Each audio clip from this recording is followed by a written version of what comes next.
This is the Geek Speak Show.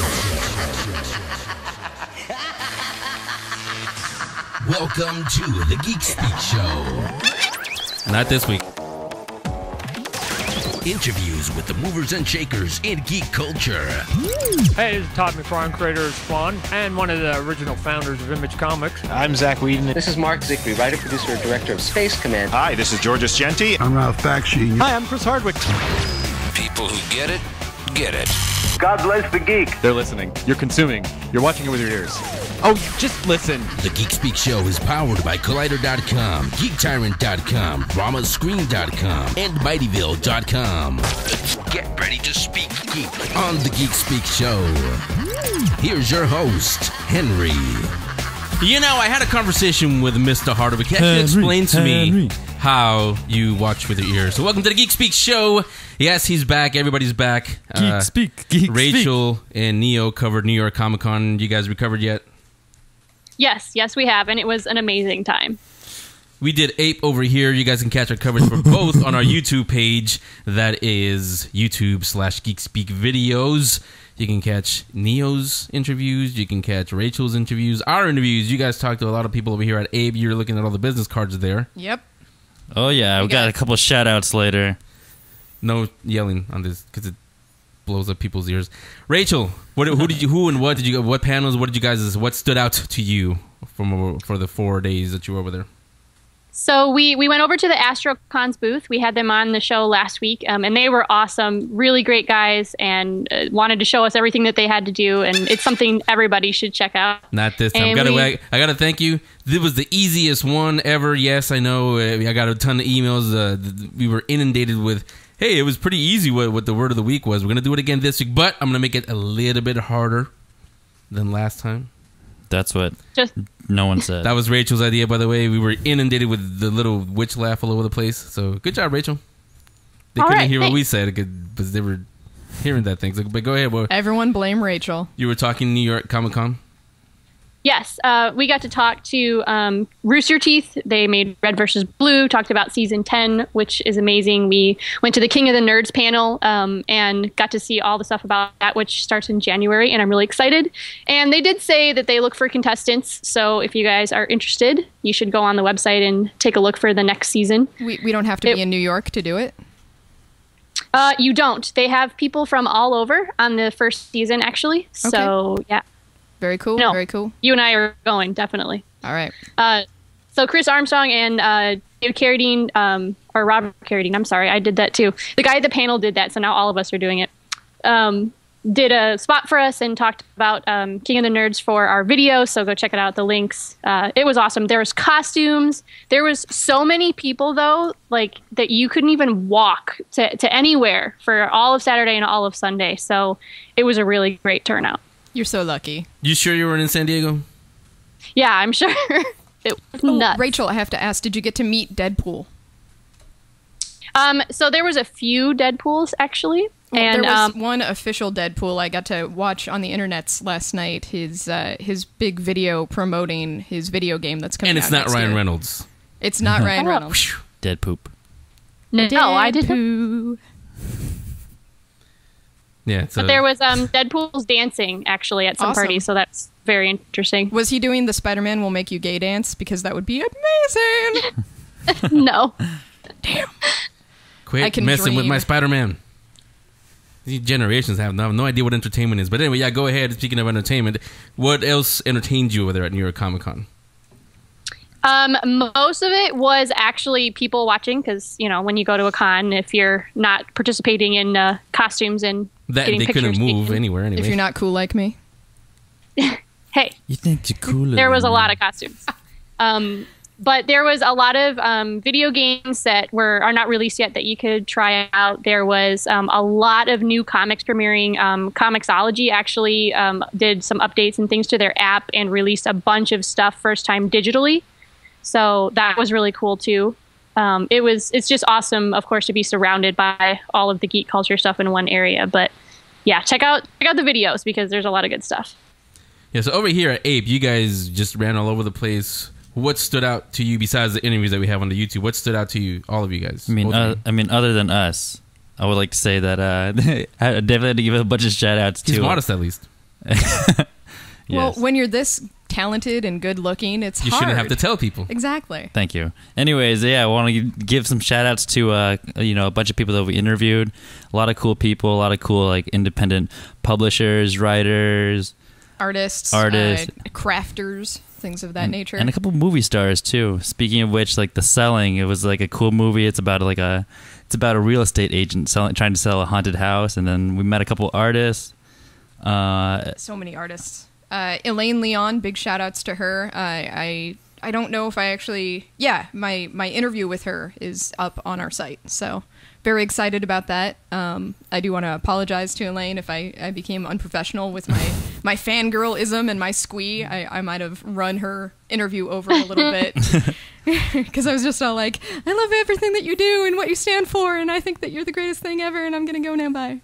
I also want to give out shout outs to Comics Express, and they do what do? They do on-demand printing and publishing, digital printing for all of your one-stop shopping comic book needs for independent press. Yeah, so if you have a comic book and you want to print it and you want to sell it, absolutely hit them up Comics Express. And then I also had to give a shout out to eat24.com. They give us a bunch of free fortune cookies, and I don't know, people love that.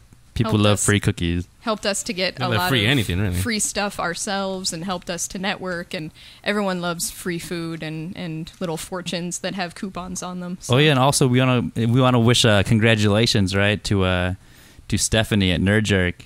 Absolutely, and her new husband, because they got married at con, and we weren't able to be there because Henry and I and Joel all had pre-arrangements. Broke feet syndrome too. Yeah, we had broke feet syndrome. I know I did. I had no padding inside my shoes for my cosplay.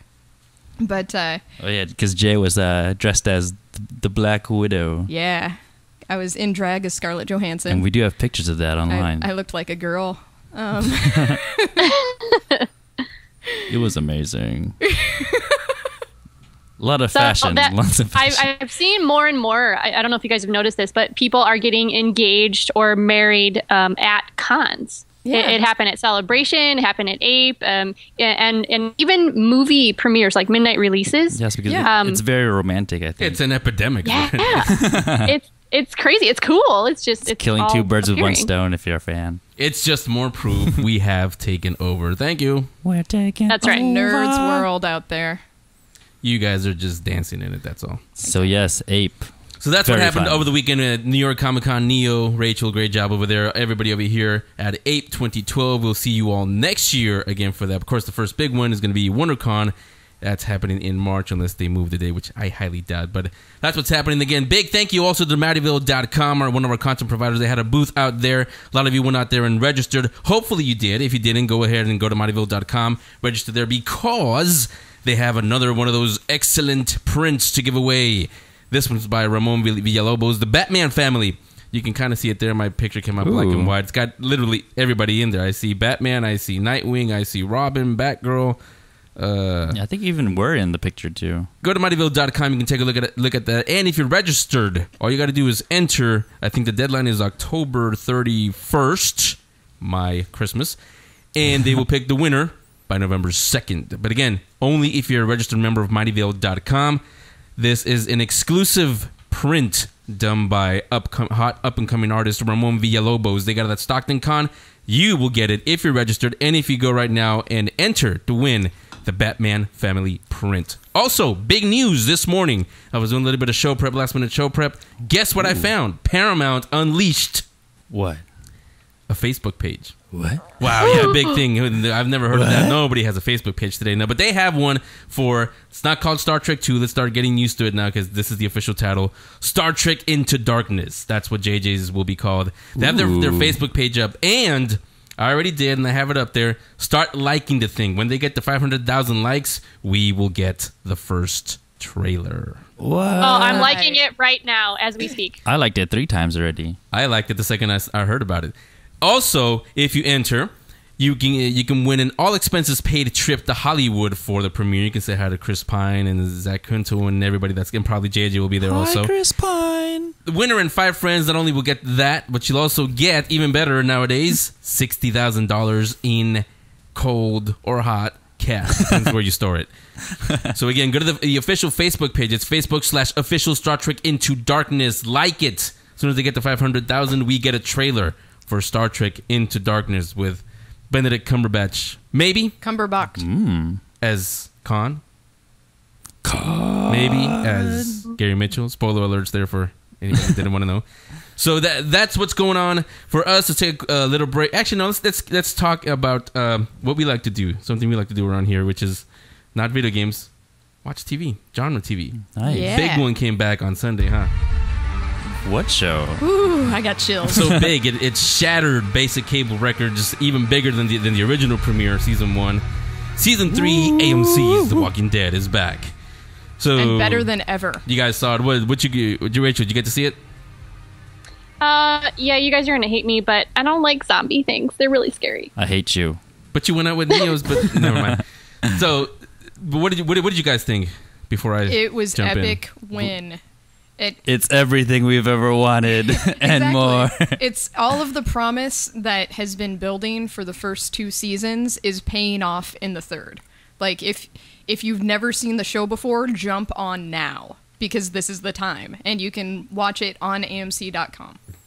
I would say, especially if you like the comic book, it's starting to really mesh the two worlds. Of the first 2 seasons, they win all characters who didn't die died in this one. Characters who did die didn't die in the TV show, which I like because it keeps you on your toes. You don't We know got to who's put going a to survive flow or chart not. up of the characters. Now there's some things that happen in the comic book that are happening in the pilot. At least. Wait, We'll how see much it time goes. is supposed to have passed between season 2 and 3? I think it's like 6 to 8 months. Yeah. Really? Yeah.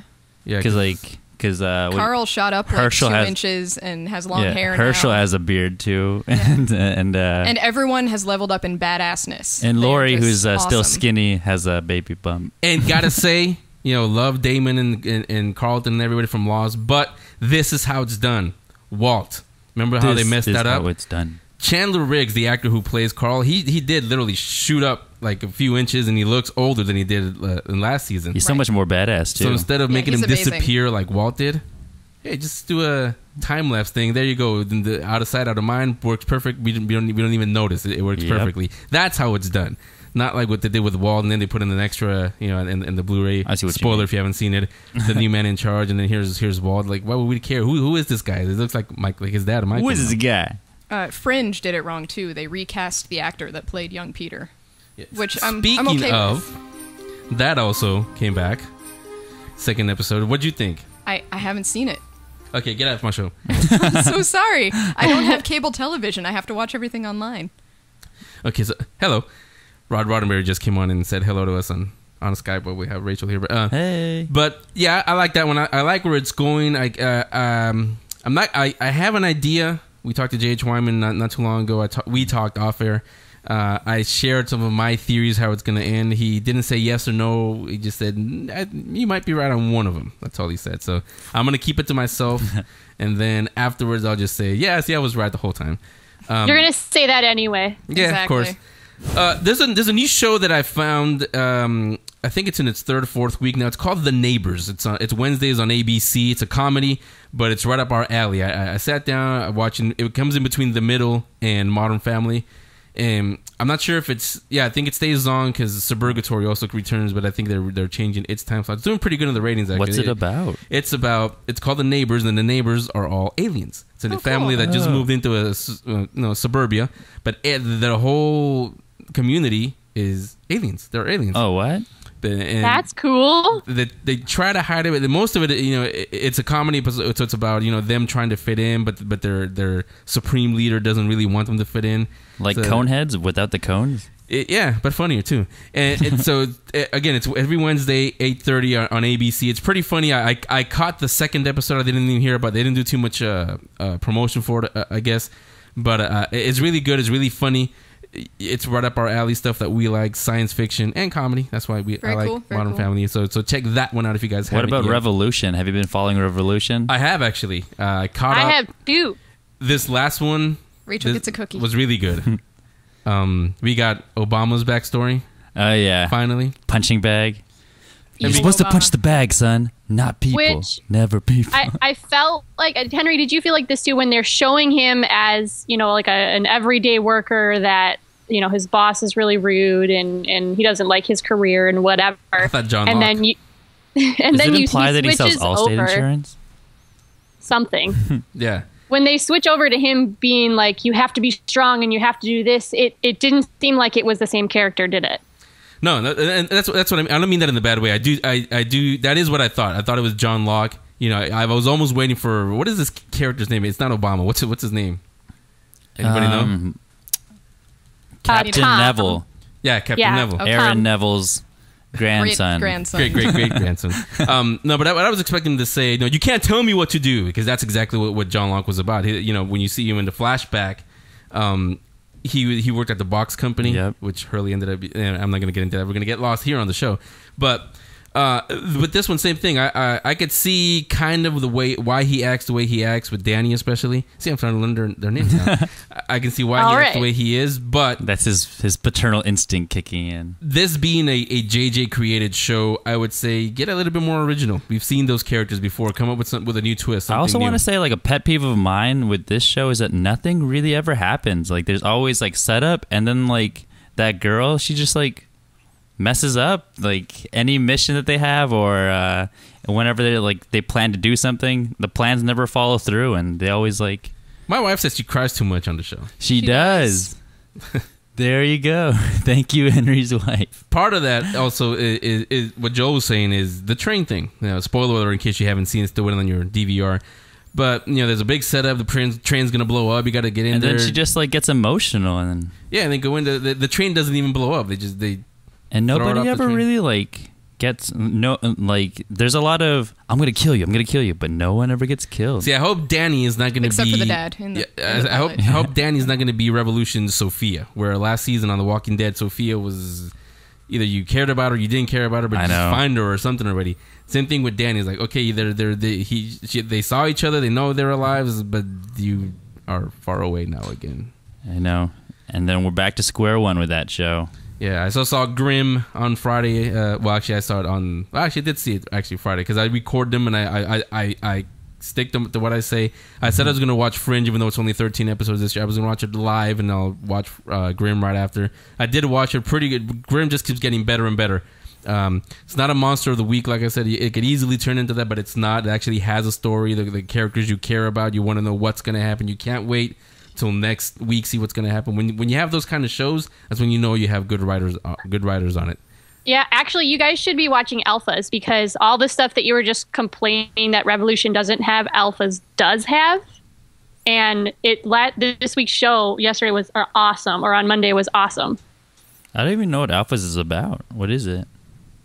It's basically like if X-Men were real in today's world, so it's like humans with advanced abilities, but they have like 4 or 5 of them generally that work with this doctor, and they're working alongside the police and like special forces or whatever. What? So it's also got like that police crime scene thing going on too. Then. It's pretty cool. And this week they caught one of the bad guys and they were interrogating him, and he totally has a Boba Fett tattoo. So he is not my favorite alpha. That's why you like it. That's why you like it. So no, but it has everything you were talking about. Yeah, so most of our shows are coming back. Once Upon a Time. You guys, neither of you guys watching? Once Upon a Time. Rachel, do you? I have it in the queue, but I haven't seen it. My sister-in-law watches it, and she says it's really good. And I have it lined up to watch, but I haven't done it yet. It has. I skipped a few episodes last season. We had Raphael Zabar, Johnny plays Jiminy Cricket in the show. He was on. It was a pretty good show. It's done again by other Lost writers, ex-Lost writers. 666 Park Avenue has John Locke, and believe it or not, I haven't seen it. Surprising for me, because anything that has Terry O'Quinn, I'm there. But I still haven't. It's still on my DVR. I haven't watched it. I hear it's pretty good. But it's just on too late on a Sunday after Sunday Night Football and Walking Dead and all, and Talking Dead now, and Comic Book Man, everything that comes on. Oh yeah, Comic Book Man.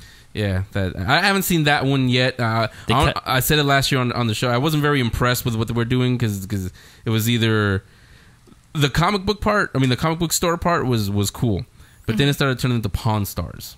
Pawn Stars. Actually, It's like Pawn Stars I love meets that about Smodcast. it. So it's Pawn Stars meets Smodcast, like Joel just said, and those are two of my favorite things. And it's like putting peanut butter in the chocolate. Like they mix very well in my. But somebody opinion. did that already, see, and they're not doing it right. And they're called Reese's. If you're gonna do the Jay. same thing, Reese's. that's fine. Just do it better than the people that are doing it now. And if you just focus on just the Smodcast part, I would watch that because anything with Kevin Smith we're going to be there for anyway. Absolutely. But the comic book store part, Ming I think is the most interesting one, obviously, and he was actually at Asian shout out. Hey. Image at the Image Expo. He was there. No, unannounced. He didn't have a panel. He was just walking around. And you just saw the whole. He was there floor just to be go there. to him. Yeah. I think he wanted to be part of the Walking Dead panel because they had a big Walking Dead panel, Yeah. but he's not part of that. He just show, walks obviously. into the panel. Yeah, but people knew who he was. He's that show's made him a big star. But they got to get a little bit more interesting with the comic book store part. They cut their time down from an hour to 30 minutes now. Yeah, a lot of comic book stores, friends of ours like Joe Field and people that we go to, we go to their shops all the time. Romy shout at out. Curbside. They say that they like the Smodcast part also, like when Kevin is there and they're just talking like we're doing now, but they don't like the comic book part because they would know that's not what you do in a comic book store. Well, it's what they do at their comic book store. Yeah. You can't just buy everything that comes in the door, Got to make some money. And they don't buy everything. really, they turn a lot of stuff down. They turn people away. They turn down the Batmobile. Like I was saying right before we started the show, is why would we care? How does that affect our life? Well, because they let you into the history side of comic books. You get to find out get a little culture on you. You get to find out who the artists are. 3% that don't know that, fine. But you know who's watching a show called Comic Book Men with Kevin Smith. You already know that. Yeah. I'm going to side with Henry on this one. Y'all are cold. You're cold. I like TV. Or real. One of the two. See, this is why I used to, but this is why I don't run not TV network, but radio networks anymore, because I actually think about entertaining you guys, not just giving you the same crap over and over. Kind of like what we've been doing here for a little bit. So, you two ready to commentate on comics? There's Absolutely. a big event that happened on Marvel last week. Oh, yeah. Marvel might win me back after years and years. It's kind of uncanny, actually. There's a little hint what it's all about. You ready to go now? Yeah. Am I ready to go? I'm Am I ready ready to go? So, you know what, Rachel, let's take a Go. seat, because I'm going to have Joel, he's our Marvel guy also. I may jump in because I'm a big Marvel guy too. So here we go. Here's Jae Gibbs and Joel commentating on comics. Comics Commentary with Jae Gibbs on the Geek Speak Show. And Joel this week. And special guest Joel and possibly Henry. We're having a really special... I need to stop saying special. We're having an extra exciting ultimate edition of Comics Commentary. Uncanny. Starting with the Marvel... I can never remember. Is it Marvel Now or Marvel Wow? Marvel Now. Marvel Now Wow. Marvel Now has started their Marvel Now Wow. official comic book line with the Uncanny Avengers #1. It is on shelves in stores. Go out, buy it. It's definitely worth a read. And the art is pretty cool too. The artwork alone is totally worth it, but even if you're like me and you haven't been following Marvel Comics for a long time, this is a great jumping on point. It's a great starting point for new young fans. You get to know the characters that you see in the movies, but from a completely different perspective, and there's all of this history that you can research. You can do the Cliff Notes version online. You can look up other reviews. You can go backlog, read through the old comics if you want. You can download them PDF style, which is what Joel's been doing, right? MS-DOS, actually. Okay. And, yeah, definitely check out Uncanny Avengers, written by Rick Remender and illustrated by John Cassaday. The artwork in this is really cinematic. The colors really pop, especially the blues. The blues are like the bluest blues you'll ever see in your life. The bluest of the blue. Especially the characters who have blue eyes like Captain America and stuff like that. And I don't know, it just works for me. Sometimes the detail in the panel is so extreme that the artwork is a little bit weighed down by it. You get distracted by how meticulous everything has been put together. But and for some unknown reason, this is the only thing that I'm really nitpicky about. Havoc, Alex Summers, looks like a Constantine, a DC character clone, and he kind of acts like he's this hard, two-fisted detective character, like he's out of a film noir. I don't know why. Maybe that's just Havoc being Havoc, baby. Maybe that's something his character's been building towards for like the entire lead up to Uncanny Avengers. I have no idea. Well, he was on X Factor, and X Factor's like this like government run mutant team. Well, that's so what I hear is they're kind of like a detective mercenary team. So it makes a little bit of sense. And plus he's Cyclops' brother, so brothers being brothers, he's going to be the opposite of everything. He's going to be kind of a dick, but not as big a dick as Cyclops.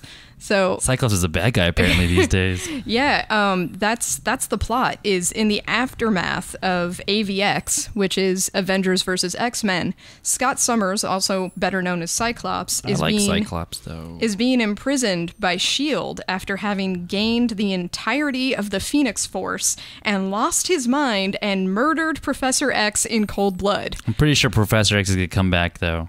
Professor X always comes back. He just switches his consciousness into someone else's like lifeless body. And that's like the first or second rule of writing comic books is bring Professor X back. Maybe not this time. I don't know. He's gonna take a month off and he'll come back. Well, we all said that about Captain America too, and look where that got us. And Batman. Oh. That's another can of worms though. You gotta hit me where it hurts. Anyway. Wolverine, at the beginning of the comic, is giving Xavier's eulogy, and he says that we as X-Men, we as people, have failed Professor X. We have failed his dream. You had to say it in a Wolverine voice. Hey, bub. I can't do it. I can't do a Batman voice. We've never seen Charles's dream. Bub. Shut up. Okay. All right. Focus. All right. So he gives a eulogy. Okay, so he says we failed, and then he pimps away because he's Wolverine, bitches. And meanwhile, Havoc is talking to his big brother / worst enemy, while Cyclops is in prison. And the prison looks awesome, by the way. It's this big kind of ruby sheet cube that he's like chained into, so that he can't hurt anybody with his deadly eye beams. He's not that powerful, though. You know, like you don't need to like overdo it with Cyclops. But he is that powerful because he's still got the Phoenix Force in him, and we can see that like rolling around in his eyes. At the end of AVX, they get rid of the Phoenix, though. But then why did they show it in this one? Oh, I don't know. Wait. One thing. Joe, let me have you do this one. Spoiler alert! You were following AVX closely. I got lost in the middle because there was just too many titles, AVX Round 1 and all that. What did happen, for those of you who didn't follow it all the way through? What did happen at the end of AVX? Okay, so Tony Stark pretty much says, I've done everything scientifically. I'm Iron Man? No, yeah. He said, I'm Iron Man, but I've done everything scientifically. I've done the math, and there's no way we could get rid of the Phoenix except for this thing called faith. And he has like faith and hope and what's her name? Scarlet Witch. So pretty much the two of them team up against Cyclops, who's like phoenixed out. They pretty much whoop his ass. Then the Phoenix Force leaves Cyclops, enters Hope. Hope puts out all the fires and undoes everything that Cyclops does. And then after that, Scarlet Witch is like, if you want to be like the real like Hope, you gotta like, you're destined to have this power of the Phoenix, but you should be able to like get rid of it too. So they kind of hold hands, and Scarlet Witch says, no more Phoenix. The Phoenix is gone. Then that's it. That's it. Why was Professor X killed? Because Cyclops just like, he's fed up with Professor X, man. Because Cyclops just he just hates Prof just X. lost his mind. Ever since Deadly Genesis, Cyclops has just like really hated Professor X. It's part of his whole character arc. Yeah. Cyclops is that Cyclops has always had kind of a superiority-inferiority complex, and he's always kind of looked at Professor X as a father figure. And he's just calling the old man out. He's just saying, I'm a big boy now, and I wear my own pants, and I don't want to be you when I grow up, and you're a bad man, and you made me wear a spandex suit that looks silly. I don't know. All right, so back to Uncanny Avengers, though. Back to Uncanny Avengers. So after Havoc has his brother-to-brother talk, and he's all like, why'd you do it, man? And Cyclops is just all like, because I was pissed off. Wait. We're not going to go through the whole book now, are you? I am, but I'm not. We do want people to. I'm go not out and going get to it. give any major spoilers. Like, I'm going to tell you when there are spoilers. It's okay. But anyway, so after that, Havoc has to go take a meeting with Captain America, Steve Rogers, and the mighty Thor. And at said meeting, Cap is all like, Alex, come be an Avenger. We want you to lead a team. And Alex is just all like, nope, I'm good. And then they're rudely interrupted by a bad guy who's blowing people up it's a standard in the city. team dynamic where it's Yeah. like, I don't want to be part of the team. Or do I? I don't want to be a part of a team until something happens, and now I'm a part of the team unwittingly. And Team? We're more like a ticking time bomb. yeah, exactly. Anyway, so the heroes go and save the day, but then the bad guy is all like, mutants are back! Can you explain that to me, Joel? What Oh yeah, does he mean by because that? after the Phoenix, spoiler alert. Thank you. After the whole Phoenix thing, all the mutants get their powers back, and everything that Wanda Maximoff had done gets undone. So how long do the mutants go without having any abilities? From publication wise, I think from like 2005 to Oh, like wow. now, or like 2004. Yeah. You know. That's a good long while. I had no idea. Yeah, I heard like, you know, publication wise that like Marvel just thought it was easier for them to like write like, you know, only 300 mutants instead of like having to like write the stories of like millions and millions of mutants. Yeah, that makes sense. It's just a lot of easier on the writers, you know. Anyway, so Avalanche is the bad guy, and he says Avalanche is back. He says some very terrible things, and then he freaks out Captain America, little spoiler, by, I guess, leaping to his death, and he's all happy about it. Avalanche, not Captain America.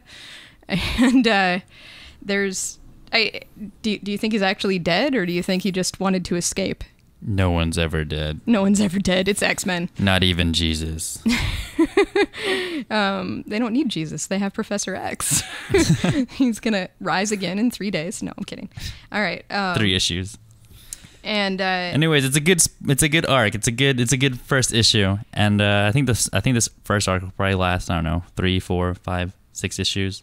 we get to see a lot of characters in mourning. We get to see a lot of new sides of characters that we grew up loving. And the roster's pretty tight, too. Yeah, and the artwork, once again, is fantastic. Come for the artwork, stay for the story. I don't want to give away the ending, but there is a twist at the ending. Pardon me. And the twist was a little bit of a turnoff for me, just because I'm not big on the particular characters that they're working with, but I am definitely going to buy issue number 2 of Uncanny Avengers, because I like where they're headed, if not the specific route they're using to get there. See, what I'm interested in, and you all can send Jay your thoughts on this one, Jay at thegeekspeakshow.com. Does this bring you in? All new, because that's what it's designed for. Marvel now is designed to bring in the new readers. Does it do that? I mean, we all, even though you're the DC person, we're the Marvel guys. We've been there. Marvel. People who have never picked up a comic book in their life, or young life, even if young ones, remember the Stan Lee rule. They still follow it at Marvel to this day. Every book is somebody's first comic book. Right. That's the way they approach it. So will this bring you in? Do you guys think? Absolutely. It's bringing me back to Marvel, which I haven't been interested in since I was like 11 or 12 years old, since I started collecting comics. That's video games. Joel, the big people are talking. Okay. All right, thank you. You're an inch taller than him. So throw it in his face. It brought me in, too. It brought me in. It totally, if you like the Avengers movie, if you like all of the other Marvel Cinematic Universe, this is the comic for you. That's my opinion of it. I will say, though, that I didn't really like Thor's new updated costume. It's kind of plain. I really kind of dig looks like it. the one in the movie. It looks like the one in the movie, yeah. I like the one that they have. Now, let me tease this. We are going to have Axel Alonso, Marvel's editor-in-chief, on in a couple of weeks. We're doing all the Halloween stuff, but he will come on. He promised. But I'm not going to ask him this because he probably won't answer. He'll answer in a nice way, but he probably won't give me the answer I want. Let me ask you, as a DC person. Absolutely. How do you compare this? I know it's only one issue. How do you compare this to the New 52?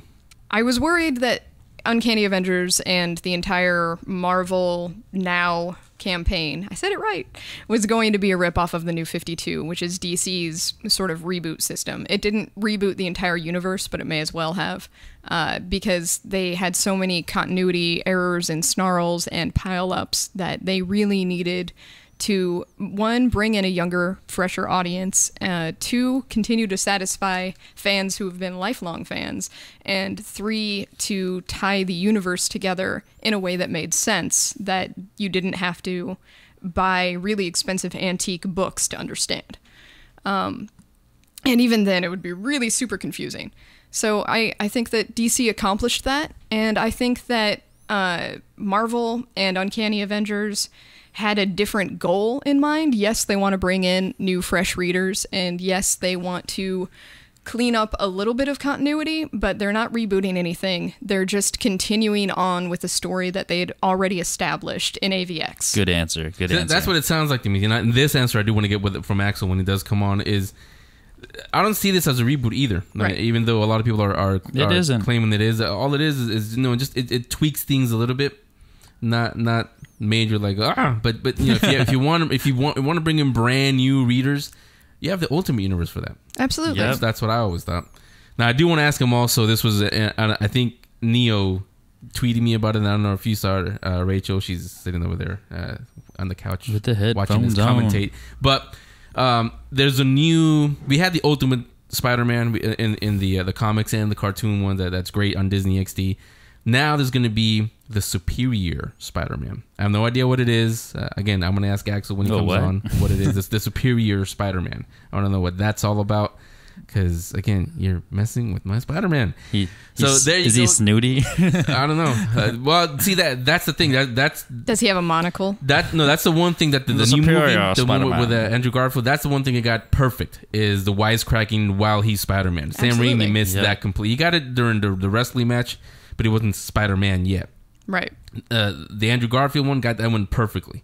Now, if you can just mesh all of those, get the Tobey Maguire one and have him wisecrack and all that, there you go. Perfect Spider-Man movie. Or, let's go watch the Avengers some more. Give him even more $2 billion. Buy Spider-Man away from Sony. Do it right. Absolutely. Marvel has to do the Spider-Man movie. Look what they did with the Avengers. Enough said. Yes, I want to see Spider-Man join the Avengers in one of the sequels. I think, as a fan, all of us want that. Look at the Avengers without Spidey. $1.5 billion. Imagine the Avengers with Spidey. People would just lose their minds. How? That was crazy. That's there are houses alignment. to go, get the ticket to go see the thing over and over and over again. So there you go. That's our take on Marvel Now. The new, I don't know what to call it really. It's not a reboot, like I said. I don't see it that way. Yeah, I didn't even see anything that said Marvel Now on it. Yeah, you don't see that big old thing that says Marvel Now there? Oh, yeah, now I see it now. So, now I see it. Again, like I said, we want to know what you guys think. So, Jae at thegeekspeakshow.com. Jae at thegeekspeakshow.com. Let her know what you think. You like it, you don't like it, you don't get it, or I'll give it a few issues. So, we will take a little break. That's what's happening now. No pun intended. That's what's happening now. Let's go to Mark Arnold. He'll tell us about a comic book history with his stories behind the stories. The stories behind the stories with Mark Arnold, exclusively on the Geek Speak Show. This is Mark Arnold on the Stories Behind the Stories, and today's guest is Bob McLeod. Bob McLeod is a comic book artist, best known for creating New Mutants with Chris Claremont, and he has written a few books, namely Superhero ABC, and most recently The Art of Bob McLeod, and he was the editor of Rough Stuff magazine for Tomorrow's publications. I just want to go back a little bit in the history. What was Marvel like around the time you created New Mutants? Oh, Marvel's been going through changes since I got in the business, and I guess before I got in the business. When I first started there in '74, it was like a family-run business. It was very informal, and you could just go in and talk to Stan and hang out in the office as long as you wanted, and that was the way we used to pick up work, was just hanging around the office. When something would come in, we'd be there and say, "Hey, I'll do that," and it was great. And it's slowly become more and more corporate and businesslike, and just not the fun, friendly place it used to be when I started. So New Mutants was around '82. Several years after I first got in the business, and it was already moving in that direction. But I think around, if I remember, around 82 when I was starting on the Mutants, it was still a pretty informal, friendly place, and I was still hanging around the office a little bit, but only when I made a trip into New York, because I had moved down to Florida in 1979, and only came up occasionally to New York by that time. And when you created the New Mutants, was there a strong need for more mutant titles? I guess X-Men was selling really well. Is that the kind of the reason why? Yeah, it was. X-Men was not always, the landmark book that it is now. In the early days, when Neil Adams did it, in fact, he asked him to just give him any old thing and he'd make it a hit, And it was not that a good-selling comic. It wasn't doing that well at all. And then by the time they came up with New Mutants, it was a good seller, and it was beginning to be a good seller. So they said, well, let's do a spin-off, and they came up with the idea before they ever brought me on board. Chris had already gotten some ideas for some characters and their names and powers, and kind of had that. He had some extra characters that we ended up not using, and but he had the idea and some of the beginnings of it before they ever brought me in. So yeah, they just wanted to do a spin-off of a successful book. So your latest book is The Art of Bob McCloud, is that correct? And tell me a little bit about that project. Yeah, that's just a little collection. When I go to convention, I do sketches and sell my original art, and there's always people that want just something inexpensive to buy, and I've never really had much for them because sketches are expensive and my original art's expensive. So I was trying to think of something I could do just for people that just want to spend $20, and so I came up with this book of all the commissions, the private commissions that I've done over the last 30 years, not all of them, but my favorites, and put them all into one book, and I'm going to be selling that at conventions. Mainly did it just to have something at conventions, but I've already been selling some over the internet to some fans and art collectors, and it's like 56 pages, black and white, and then it's got full-color covers, 8.5 by 11. So it's a nice little package, and it's a really good sampling of my art because there's so much variety in it of the commissions I've done over the last 30 years, which is why I like doing commissions, because it's different every time. It's not just another Spider-Man jumping on another roof again, hitting another villain again. It's it's something different all the time. Some of them are pictures of superheroes. Some of them are paintings. Some of them are funny. Some of them are dramatic. So it's just a lot more variety. Very good. I was just wondering where can we see you in the next few months, and what can we see in the future of projects from you? As far as projects go, I'm not really too active in comics anymore. Don't really seek out comics work, although I'm happy to do it. I've just got other interests right now, so I do a lot of private commissions, like I was saying, and I teach part-time. I'm teaching at the Pennsylvania College of Art and Design in Lancaster, Pennsylvania, 1 day a week. I teach a little class locally here, and I really enjoy teaching. Okay, very good. Do you have any website or anything that people can see your work, or if you want to plug? Sure. My website is just bobmcloud.com, and got scads of samples of my work on there and art for sale, and far more than you'd ever want to know about me is on there on my website. And I'm on Facebook. People can always I've posted a lot of stuff on Facebook for people to look at and talk about, and occasionally, once in a blue moon, I'll get on Twitter, but I don't want to just babble on Twitter. So Facebook and my website keep me plenty busy enough. I should also mention I'm doing a little job right now for Scholastic that's going to be on the Scholastic website. I don't know if you have to be in school to see it, how it's going to be available, but it's a little thing on like This Week in History that I'm going to be doing fairly regularly with them. And right now I've been working on Columbus landing in America, and it's going to be little bit of animation added to it. And just want to thank you again, Bob, for joining me today on The Stories Behind the Stories. All right, well, thanks for having me, Mark. Talk to you later. You can hear the complete story behind the stories by going to funideas.50webs.com. That's 50webs.com. funideas.50webs.com. The stories behind the stories, exclusively on the Geek Speak Show. It's time for the Geek Speak Show Book Club. Our books or graphic novels. Tell us what your favorites are. Books at thegeekspeakshow.com. It is time for the book club, and this week Rachel and I have the best book, and since it's Rachel, I think you guys know what it is, right, Rachel? Of course they do. It's Star Wars, and it's even better because it's a pop-up book. Yeah, very cool. It's called Star Wars: The Galactic Pop-Up Adventure, in stores now, online, at Amazon, and all the usual suspects. But Matthew Reinhart, Matthew's on with us. Hey, Matthew, welcome to the Geek Speak Show. Thank you for having me.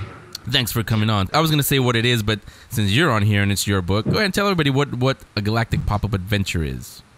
Well, it's kind of like a pop-up primer to the prequel-era Star Wars galaxy. So it's everything coming at you in 3D in a book. I did a book about 5 years ago called The Pop-Up Guide to the Galaxy, and it was about the original trilogy, characters and creatures and vehicles and everything that was happening. And now this is for the prequel era characters. Yeah, and you know, it's not Rachel, but there's a lot of people who don't consider the prequels their Star Wars. How did it take you to say, okay, yeah, I'm going to take on the prequel, or was there any? Because I know we'll talk about that in a minute. You're a huge Star Wars fan. Almost give Rachel a run for her money. Almost. I don't know. We'll see in a minute, like I said.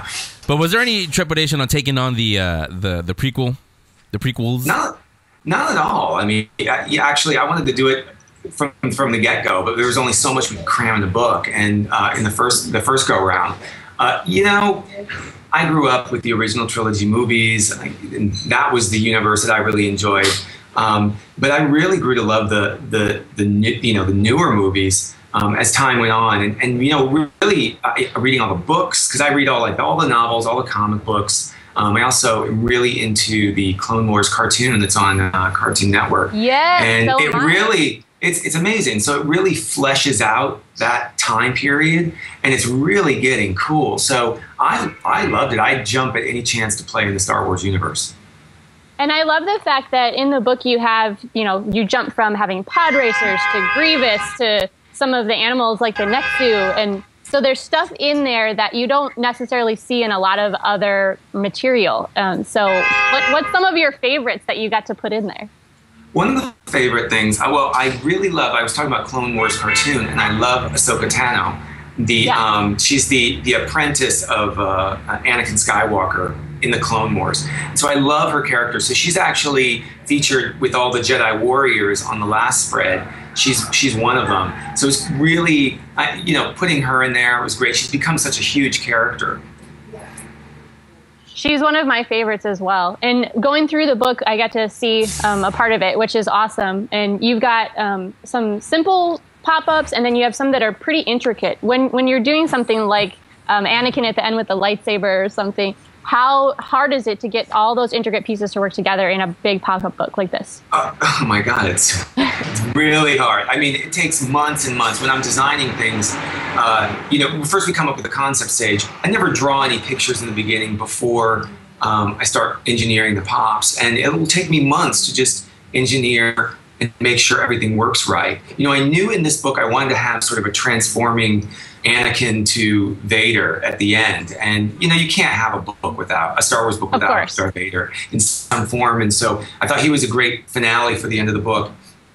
And it took forever because there's so many pieces that go together, and it's also making sure that the small pops don't hit the larger pops on the page. Yeah, so we're talking again to Matthew Reinhart. His new book, Star Wars: The Galactic Pop-Up Adventures, in stores now. You can get it online, Amazon, and all the usual suspects. Like I said, we also have a link up on our book club section. Now, Matthew, you are not only just a huge Star Wars fan like I was. I want to ask you how old you are, but I'll ask it like this: how old were you when you saw the original Star Wars in the theater? Well, oh gosh, I think I was like 5 or 6. I'm a 41, so whatever the math is on that one. But it changed my life. I mean, it was amazing. It was really the Cantina scene that got me excited about it. Yeah, I was 3 when I first saw it in the theaters. It was like I always tell Rachel, it was only Star Wars then. It wasn't even A New Hope yet. Exactly. And now me, I don't know how it was with you, but me, I remember I went to see it on opening weekend. I didn't even know what it was. My sister's the one that actually took it and she said, "You got to go see this movie." Then when we came back that Saturday morning, I woke up, to watch whatever cartoons were on at the time. I opened up the kitchen, which I thought was weird because the kitchen door was always closed. I opened it on the kitchen table, the land speeder. Some of the figures that were out there were waiting for me. I went nuts. That's awesome. My! Well, see, I would have remembered that in a second. Like, I remember the first Christmas that I got Star Wars figures, and they were. I think I got the early bird set or something like that. So it was like the initial 4 figures, and I still have those figures actually. And I collect. I'm a huge action figure collector. I'm only allowed to collect Star Wars figures though, and Transformers, because otherwise I would be overrun with toys. What is some of your favorite collection pieces? Because I'm a collector as well. There's a ton of our listeners that are. What's something that's your favorite? Well, my favorite, my Star Wars figure collection. The best stuff that I have is I have almost a completed carded vintage Star Wars figure collection that I was able to buy almost in one big chunk. And it's beautiful. I mean, when I get the time and space, I will display it more because the packaging is in fantastic condition. That's amazing.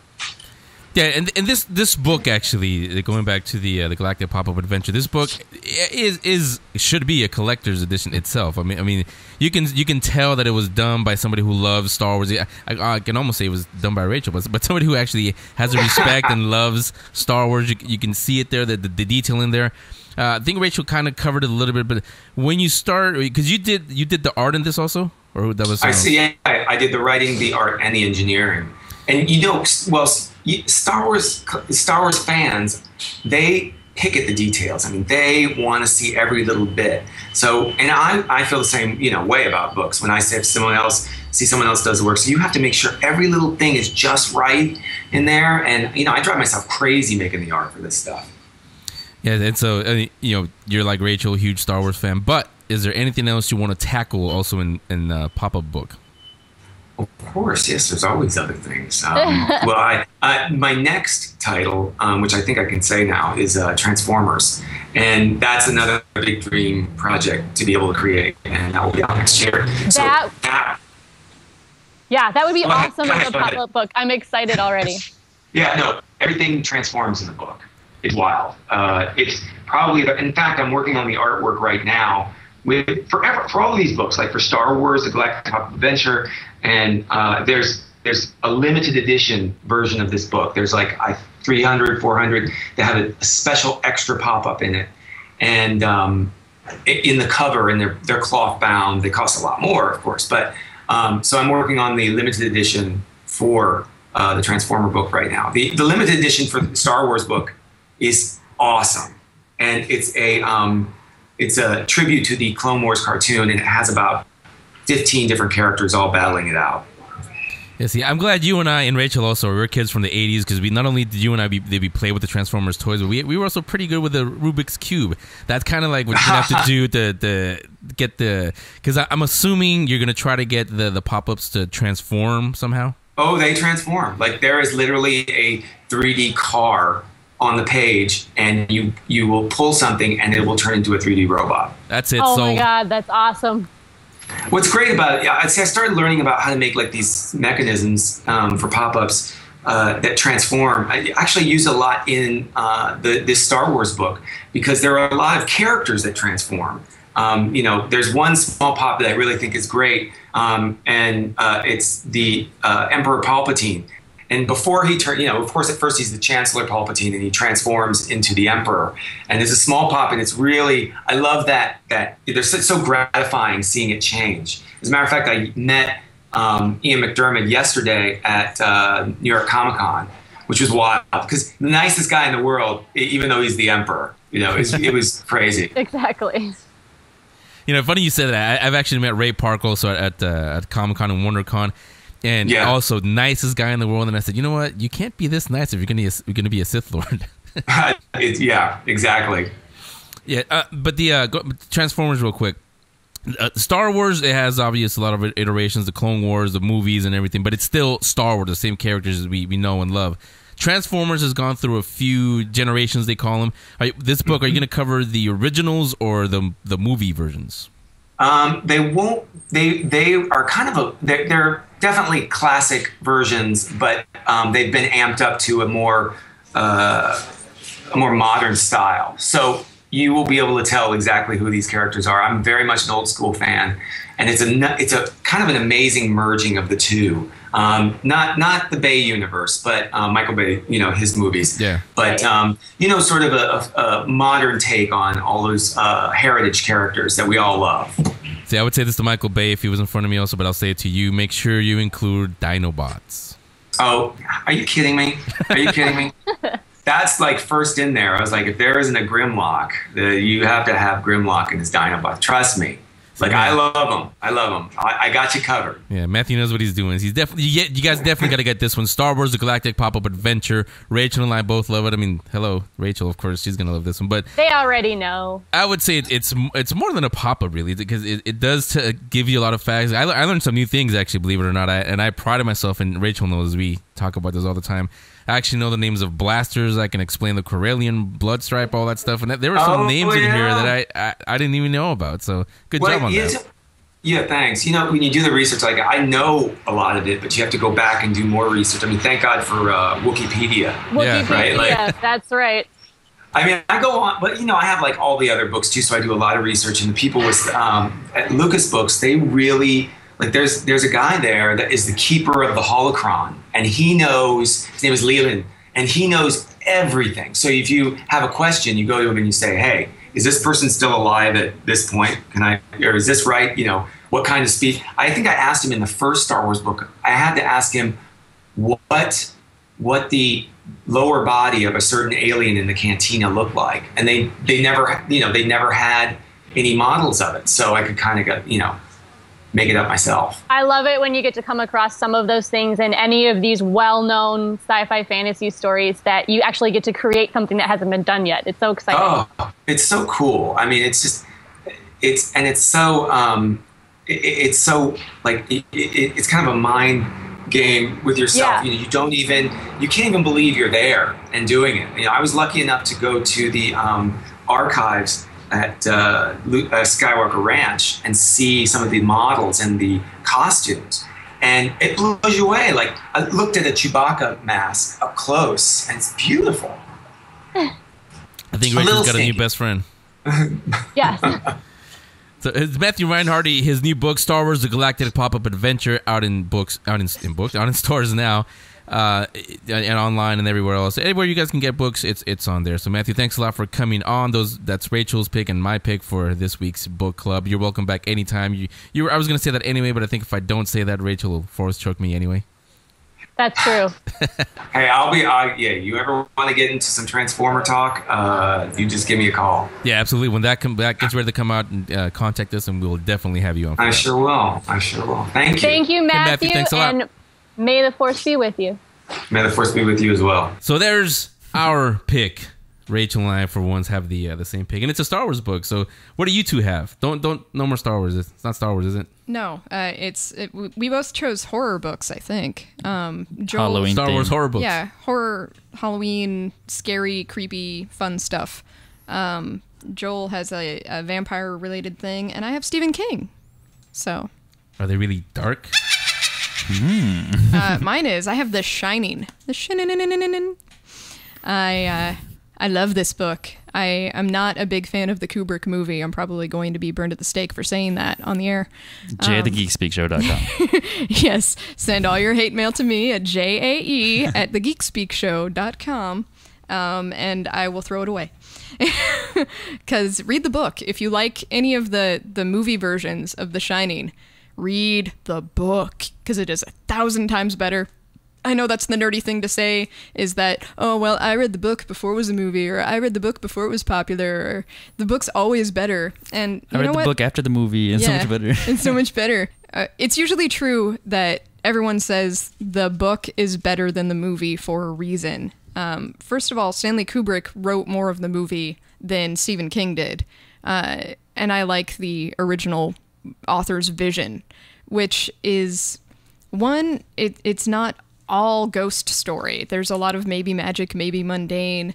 Maybe this is just a man going out of his mind because of the weather and the fact that it's a big allegory about alcoholism and about family dysfunction and spousal abuse and really, really dark, intense themes that are addressed in a really realistic and horrifying way, psychologically, as opposed to just, boo, scary, and there's nothing wrong with boo, scary, Stephen King does that very well also.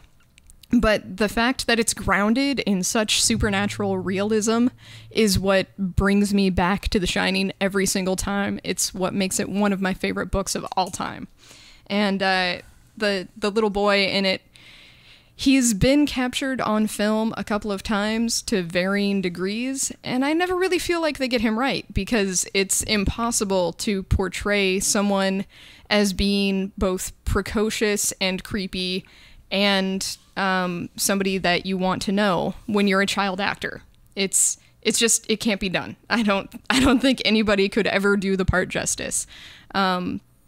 I really like the movie The Sixth Sense, and Haley Joel Osment was nominated for Best Supporting Actor because he kind of got all of those things, the cute and the creepy and the acting way too old for how old you are. But even he wouldn't be able to be Danny in The Shining. But yeah, definitely give it a read. It's a little bit of a door stopper. It's around it's just under 700 pages, but if you want something that's really going to scare you out of your wits this Halloween, pick up Stephen King's The Shining. You know, you're talking to the audience that reads The Lord of the Rings on a regular basis. I don't That's think true. Yeah. That's going to throw them off. What's yours, Joe? My book is called Life Sucks, and this is it was an accidental kind of like find. Is that a book or a statement? Both. Yes. I put my hair over my eyes. Both. Anyways, Tobey Maguire. Oh, never mind. Anyways, so I went to the library the other day. Hey, South City, Orange Library, and I went to the graphic novel section, looked around, and like I picked up this one book. It's called Life Sucks. I flipped through it. It kind of looked like it was like kind of like Clerks-ish. So I borrowed it because it's free at the library. Anyways, I read through it, and then I started realizing this is like Clerks meets Twilight, and I'm not much of a fan of like vampire stuff, except for like Blade. Blade's pretty tight, but this one is actually like a it's pretty much. I'm gonna give a vanilla review about it because I'm not very much of a romantic kind of Twilight kind of reader myself. Anyways, I was going through it. You got your character is kind of like Dante from Clerks. His name is Dave, and then you got his pal who's like Randall, but his name is Jerome. Anyways, these guys are vampires, and they work at all night stores. This dude Dave works at a 7-Eleven kind of thing, and then there's this girl that he like falls in love with. She's kind of like a goth, and she's kind of into vampires, but he keeps it a secret that he's a vampire. And this dude is kind of like, he's really emo. And reading more and more and more into it, I was like, I don't know if I could relate to this. I skimmed to I'm not gonna lie, I skimmed to the end. I skipped to the end, and so you cheated. Yeah, the girl he tells the girl that he's the vampire. Spoiler alert, and she doesn't like it. But then, aww, it's really emo. And then I realized it's written by a girl, Jessica Abel and Gabe Soria, and it's illustrated by Warren Pleece. If you do like vampire stuff, I mean, like I could see a teen girl like really liking this kind of stuff. For me, I'm a manly man. I didn't like it that much. What's the matter, Rachel? It's your. Anyways, yeah, Life Sucks. I don't want to say anything more about that, but I think Rachel's saying your review sucks. Yeah, that's what I was about to say. We give it nothing out of 5 stars. I'll give it my lowest rating, 10 out of 10. There you go. So those are our picks. And yeah, we talk about Twilight here all the time. Our audience has said that. The audience in Hall H has said that. Obviously, the first year they were on, Twilight is not vampires. The vampires are not supposed to sparkle and all that stuff. They're romantic, but not like that. If you want real vampires, go watch Dracula. It's out of the Universal Collection. That's the Geek Speak Show Book Club. Tell us what your favorite books or graphic novels are. Books at thegeekspeakshow.com. Geek Movie Rewind. Geek Movie Rewind. The movies that made you a geek. Except for the part where you didn't see them. Here's the Geek Speak Show's resident movie geek, Louise Cray. Hi guys, Louise here with another installment of Movie Rewind for you. Today, I'd like to talk to you about a critically acclaimed but criminally underwatched little sci-fi flick that happens to be one of my favorite movies of probably the last 10 years. Duncan Jones's debut feature film, Moon. Released in 2009, Moon was written specifically as a starring vehicle for Sam Rockwell, or should I say Sam Rockwell's, as there are more than one of him on screen for much of the picture. Now, we all know that the only thing better than Sam Rockwell in a movie is multiple Sam Rockwells in a movie, am I right? When I first saw the trailer for this film, I used to go around telling people, listen, they've finally given Sam Rockwell an entire film all to himself. Somebody very brilliant knows what they're doing, I said. Although others appear on view screens from time to time, and Kevin Spacey has a significant voice role, for all intents and purposes, Moon is a one-man Sam Rockwell show. And that never gets uninteresting or boring to watch, because he is one of the most multifaceted and talented actors of this generation. And although he's been working for 15 years now, and has appeared in several pretty big films, he seems to retain a perpetual that guy status that allows him to disappear into each character he plays. So, what is this fellow doing on the moon?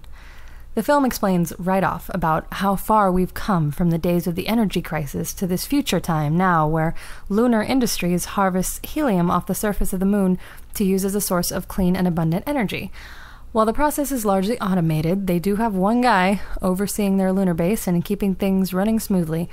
Our friend Sam, here playing a man called Sam, who has a wife and a kid waiting for him down on Earth, whose only companion this whole time has been a station-wide AI called Gertie, has 2 weeks left to go on a 3-year solo contract, and boy is he ready to go home. But then, like seemingly every cop the day before his retirement, things start to go awry. Downright spooky, even. Is he just hallucinating? Are the years of solitude getting to him, or is his situation more complicated than what he signed up for?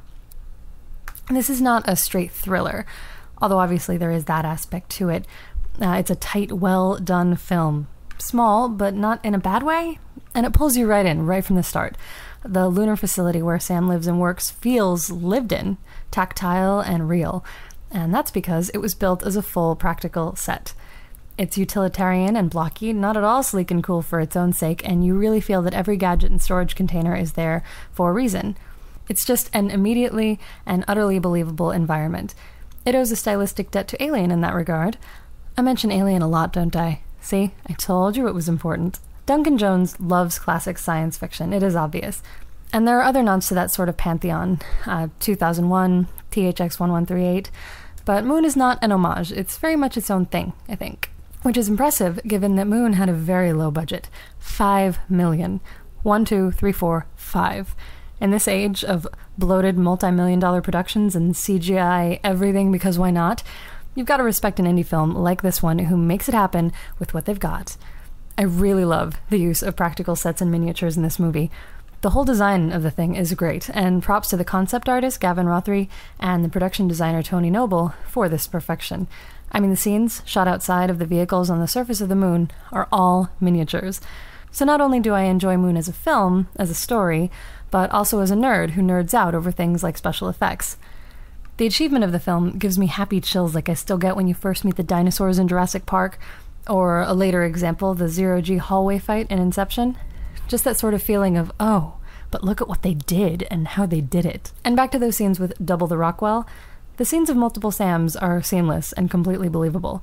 Sam Rockwell playing ping pong against himself, let alone a whole film against himself, is a thing of beauty. It makes for moments of absurdist comedy, as well as gives him a chance for not one, but several performances that are compelling and touching and distinct from one another. The way he interacts with himself, I'm not convinced there aren't multiple Sam Rockwells wandering around planet Earth, which, let's be honest, would be totally okay. Adding to the multi-dimensional perfection of the film is Clint Mansell's score. Not your standard sweeping orchestra fest, not a minimalist one-note punctuation, not a techno name brand. It's just what it is, and perfect for the story that is being told. Like any great score, it fits the mood, sets the pace, and reels you in without insisting on itself or jarring you out of the world of the film. Moon is basically a top-notch example of the kind of hard sci-fi we don't get much nowadays. But maybe they'll make more of them if people keep going to see them and buying the DVDs and haranguing their friends and family and strangers on the internet to do the same. So, listen, I think Moon is up there with the very best in speculative fiction, and that you should watch it right away. Support good movies. Fight the good fight. For the Geek Speak Show's Movie Rewind, I'm Louise Cray. Feel free to drop me a line and let me know what you think at louise@thegeekspeakshow.com. Especially if what you think is that I'm totally right and Moon is a crazy awesome movie that everybody should watch. Have a great week. That's the Geek Movie Rewind. Agree? Disagree? Send your comments or suggestions to Louise at thegeekspeakshow.com. Neo with N.G.S. News, games, and stuff. Neo with N.G.S. Exclusively on the Geek Speak Show. Hello once again, beautiful people over the internet airwaves. Welcome back to another installment, another episode, another happy, heaping, plentiful serving. Yeah, I think that's where I was going with this. Of N.G.S. New Games and Stuff. I'm your host, Neo, and we're going to be talking about what we always have been talking about for the past couple weeks. Them new fancy gizmos, doodads, doohickeys known as video games where you press some buttons on this controller and they happen on screen. Awesome stuff, that is. Awesome stuff. As with every episode of N.G.S., we are going to start off with release dates of interest. The games that are coming out in the next week that I think you guys would be interested, that you should keep your eye on. I do got to warn some people, though. This week in particular, I'll deem it the calm before the storm. For the next 2 weeks of video games, things aren't really looking too bright at all. Honestly, until the end of October, early November. That seems to be the target period where all the companies want to rush out all their big video games because, hey, it's the holidays. You have Thanksgiving, which people like to give gifts on Thanksgiving. I don't know why. Don't question it. Black Friday, of course, and holiday seasons, Christmas, Hanukkah, Kwanzaa, what have you. It's a time to spend money on them video games. So, not looking too good, but hey, I'll still share with you guys the things that I feel are, quote, worthy, end quote. First on the agenda, we've got Dance Central 3, which is another music-based rhythm game. A game where you do things and it happens on screen, but you play it to really nice, catchy, pop, hipster music. This is, of course, the third installment in Microsoft's Xbox 360 exclusive dancing game. It utilizes the Kinect sensor, so hey, if you want to be cool to your friends and you want to show them all this awesome stuff that's happening on screen, you want to dance, you want to lose some weight at the same time while listening to all these hippie songs, then check out Dance Central 3, available now on the Xbox 360. Next up, we got 007 Legends. This one is released by Activision. This is sort of a celebratory James Bond game, I believe, where it brings together a couple of notable missions from very popular James Bond movies, 6 movies in particular, and it ties in with the latest installment, Skyfall, of course, which comes out in just a few weeks. I plan to be seeing that on release with my father. Awesome. I don't know. We just got a James Bond thing going on. But to be honest, I really would recommend you guys pick up this game on release. Why? Well, it's a James Bond game, and James Bond games haven't really been too good as of late. They've usually been hit or miss. More emphasis on the miss aspect, because when they miss pretty hard. But anyway, it seems like it'll be a fun game if you're a really big James Bond fanatic, which thankfully neither my dad or myself is, so we will not be picking up this game. I'll definitely wait to see how this thing pans out. I've been looking at a couple of the reviews, and it hasn't really been looking too great at all. I'm just waiting for that really awesome James Bond game where it takes 007 back to his roots, and they spend a lot of time on it. I doubt we're ever going to see that, simply due to the fact that this is Activision publishing it. These are the same guys who put out Call of Duty, so they don't care much about quality. They just want to get it out there and rake in the big bucks. But nevertheless, 007 Legends released on the PlayStation 3 and Xbox 360. And the final game of interest, Doom 3 BFG Edition. This is put out by id Software, and this is another HD remaster. It's a nice touch-up of 2005's Doom 3. It's released on PlayStation 3 and Xbox 360 for the very first time. It's also on PC, but PC people, we've had these sort of games for years now. The Doom series started on PC. And like I said, this is a really nice remaster. You get a nice coat of paint on Doom 3, so it looks all pretty and beautiful and awesome like that. Also, all of the downloadable content and expansion packs that were released for Doom 3 are included in this set, and it's released at a budget price of $39.99 on the consoles and $29.99 on the PC. So this is definitely going to hold you guys over if you want a really great first-person shooter this holiday season that you may have never tried out before if you didn't have a capable PC or you weren't an OG Xbox One guy. I definitely recommend, out of the two to three games I mentioned with you today, you check out Doom 3 BFG Edition. And hopefully in the next 10 years, we'll see Doom 4 from id Software. Hopefully. Now that we've gotten all of the release dates out of the way, today I want to introduce to you guys a new segment that I'm going to be doing every now and then on this segment. Wait, a segment within a segment. Oh my god, guys, it's Segmentception! Cue the Inception music! Well, actually, we can't cue any Inception music because I don't have Hans Zimmer's or Warner Brothers approval, so let's just imagine that the Inception music is playing. Dun, dun. Oh, no, copyright! Stop it, Neo, you're being ridiculous right here, man. Today, I want to talk to you guys about review scores in regards to a video game that was released earlier this month. What game am I talking about? Resident Evil 6. Yes, Capcom's latest foray into, quote, survival horror, end quote. A little bit of backstory that I think for those who aren't aware. There is a website known as Metacritic. Metacritic essentially compiles all of the reviews ranging from professional critics to regular everyday Joes who play a game and want to give their thoughts on it. Something pretty interesting about Resident Evil 6, though. When you look over at the professional side, it's both side by side the review scale. The game had a score of 70 out of 100, which signifies that it was generally favorable. It wasn't an amazing game, it certainly wasn't great, but it also wasn't the bottom of the barrel. It was just okay. But if you look over at the fan side of things, the fans were a bit more brutal, a lot more brutal. The score at the time of its release was a 0.7 out of 10. And I know some of the fans out there, if you were one of the people who left a really bad review of Resident Evil 6, I'm not going to be attacking you. I'm not going to sit here saying that you're wrong, everything you say is wrong, the game's amazing. That's not what my virtual soapbox here is going to be used for. I just want to give a couple pieces of advice to the people who are leaving those kind of reviews. The overly negative, literally 0 point something, not even a 1 out of 10. Listen, I know what you guys are trying to do. I definitely understand why. Resident Evil 6, for those who aren't aware, is not classic Resident Evil at all.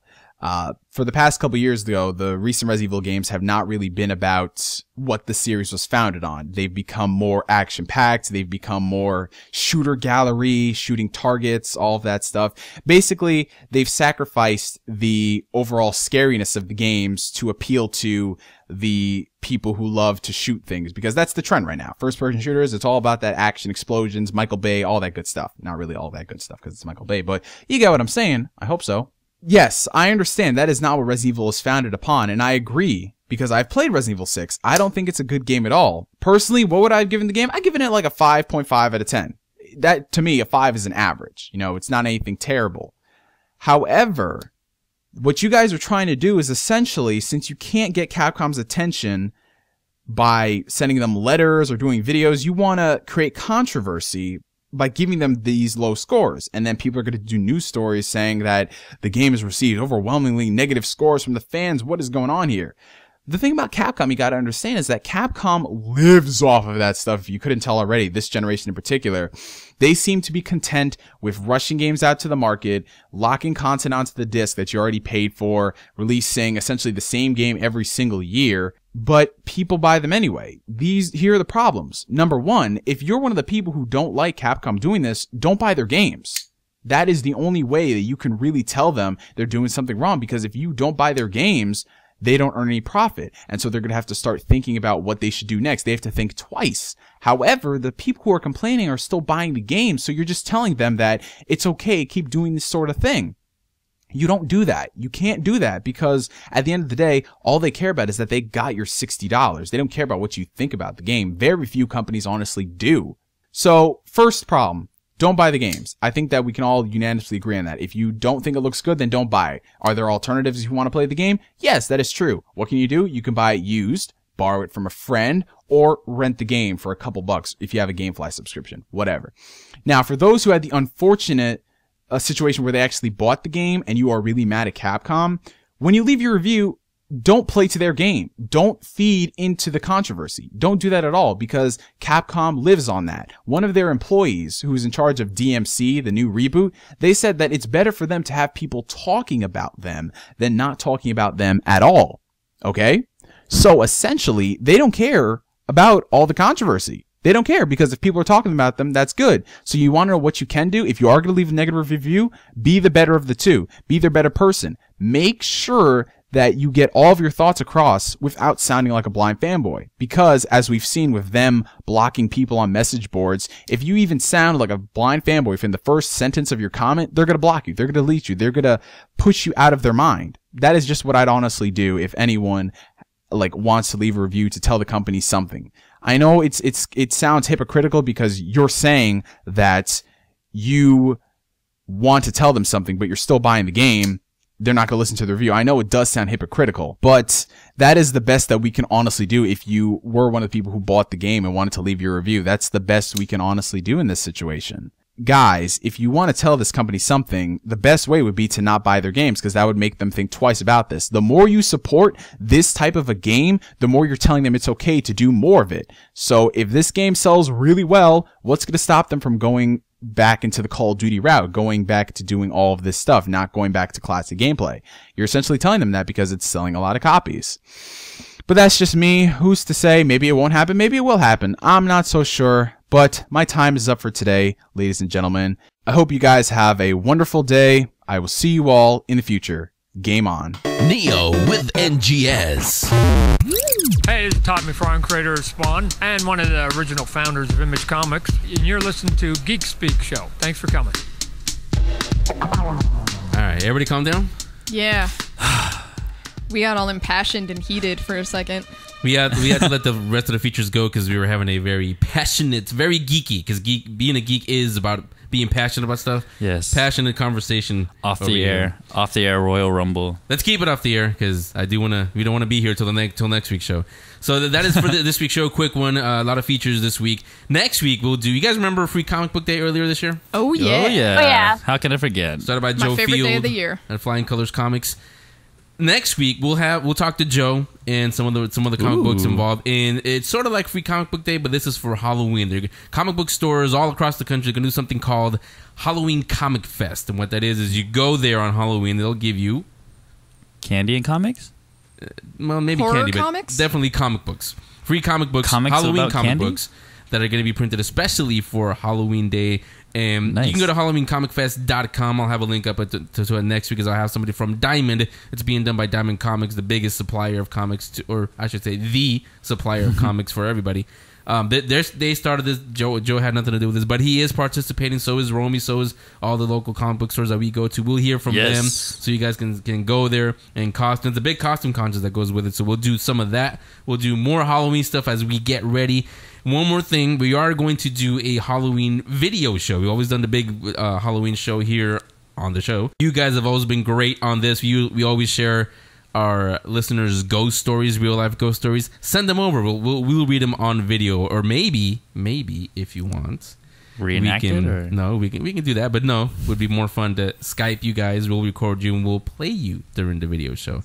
You can be part of the Geek Speak Show Halloween video show that'll be coming up pretty soon. But on that, you guys will get to see Help Him Alive. You guys know Justin. You guys know Anthony. We'll bring some of the cast on and he'll have an exclusive trailer or maybe a clip from the pilot, finally finished, ready to debut for you guys. So we'll show you some of that. We'll have Dr. Jeff Dwyer, a real ghost hunter, a real paranormal investigator. He will be here talking about his books and also about haunted San Francisco and how to go there or not go there if you're afraid of that stuff. I need directions away from here. So that'll be coming up. And again, just send it over to henry@thegeekspeakshow.com. Send us your ghost stories. The same thing you always do every year. Do it again. You guys are always great at this. So go ahead, henry@thegeekspeakshow.com. Start sending them now, and we'll deal with those when the cameras are pointed at me. Or maybe at you, because maybe we can have you guys come in. So, is that it?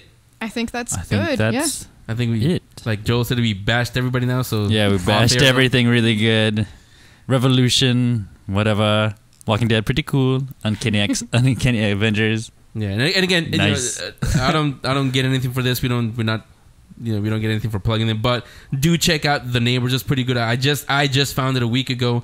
I sat there. It was really entertaining. It's funny. It's right up our alley. It's about neighbors who are actually aliens. So check it out. ABC's there at 8:30 on Wednesday. And also, again, word of the week. I made it harder this time because Rachel made it.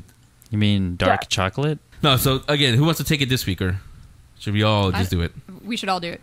You want to sing it? We just totally Jay was singing everything when we walked in anyway. Jay, you lead it off, and I'll do your background vocals. Wait, before we do, don't forget, go to Facebook/official Star Trek in the Darkness page. Like it. When we get to 500,000, when they get to 500,000, we'll get the Star Trek trailer. That I want to see. Yes. And you can enter to win some cool stuff too. But I really care about the trailer. Is what I care about. So who's gonna do it? Rachel again? You haven't done it in a while. We're all gonna do it together. We're all gonna do it. Yep. Jay, go ahead and lead us off. All right. That's it for the Geek Speak Big Show. Come on back next week. Let's speak more Speak geek. more geek. Speak more geek. Speak more geek. The Geek Speak Show will be back next week with a brand new episode. In the meantime, follow them on Twitter at Geek Speak Show 1. That's the number 1. Become a fan on Facebook. Subscribe on iTunes. Watch special event coverage and the Geek Speak video show on YouTube/Geek Speak Videos. And listen to past shows in the archive section on thegeekspeakshow.com. A big thank you to the Geek Speak Show's content providers, GeekTyrant.com, Collider.com, RamaScreen.com, and MightyVille.com. The Geek Speak Show.